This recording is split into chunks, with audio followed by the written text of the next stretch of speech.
नूतन वर्षानिमित्त शिवयोगी श्री सिद्धरामेश्वर महाराज मंदिरात दर्शनासाठी भाविकांनी मोठी गर्दी केली होती। हर बच्चे को परिवार हे ध्येय ठेवून अनाथ मुलांना पालक मिळण्यासाठी स्वनाथ फाउंडेशननं पुढाकार घेतलाय। या संदर्भात IMA हॉल इथं विशेष कार्यक्रम पार पडला। लोकमंगलच्या सर्वधर्मीय सामुदायिक विवाह सोहळ्यात 52 जोडप्यांनी रेशीम गाठी बांधल्या। नवदाम्पत्यांना शुभेच्छा देण्यासाठी विविध क्षेत्रातील मान्यवरांनी गर्दी केली होती। राज मेमोरियल इंग्लिश स्कूलमध्ये मोठ्या उत्साही वातावरणात आनंद मेळावा साजरा करण्यात आला। विद्यार्थ्यांसह पालकांनीही या मेळाव्यात सहभाग नोंदवला होता। श्रीमती निर्मलताई ठोकळ प्रशालेत वार्षिक क्रीडा सप्ताहाचं उद्घाटन शानदार वातावरणात आणि मान्यवरांच्या उपस्थितीमध्ये करण्यात आलं।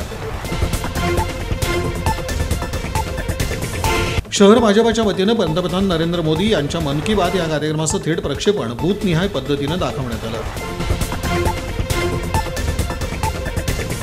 भीमा कोरेगाव शौर्य दिनानिमित्त RG मागासवर्गीय बहुउद्देशीय संस्थेतर्फे विधायक कार्यक्रम आणि उपक्रमांचं आयोजन करण्यात आलं होतं। सर्व्हिस रोडचं काम त्वरित हाती न घेतल्यास शिवसेना ठाकरे गटानं तीव्र आंदोलन करण्याचा इशारा दिलाय। याबाबतचं निवेदन अतिरिक्त आयुक्तांना देण्यात आलं। हिट अँड रन कायद्याच्या विरोधात वाहतूक संघटना संयुक्त महासंघानं हैदराबाद रोडवर रास्ता रोको करत केंद्र सरकारचा तीव्र निषेध नोंदवला। 31च्या पार्श्वभूमीवर वारी परिवार आणि मंगळवेढा पोलीस ठाण्याच्या वतीनं व्यसनमुक्तीचा संदेश देण्यात आला। या उपक्रमास विविध संस्था संघटनांनी सहकार्य केलं। पालकमंत्री चंद्रकांत पाटील यांनी कासेगाव आणि रांजणी गावास भेट देऊन विविध विकास कामांचा आढावा घेतला।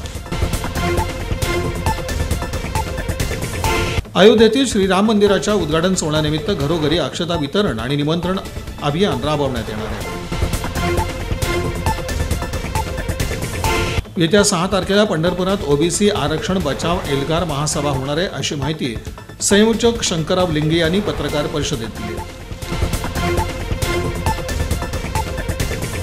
येत्या बुधवारी हिंदू जनजागृती समितीतर्फे जय भवानी प्रशालेच्या मैदानावर हिंदू राष्ट्र जागृती सभेचं आयोजन करण्यात आलं आहे।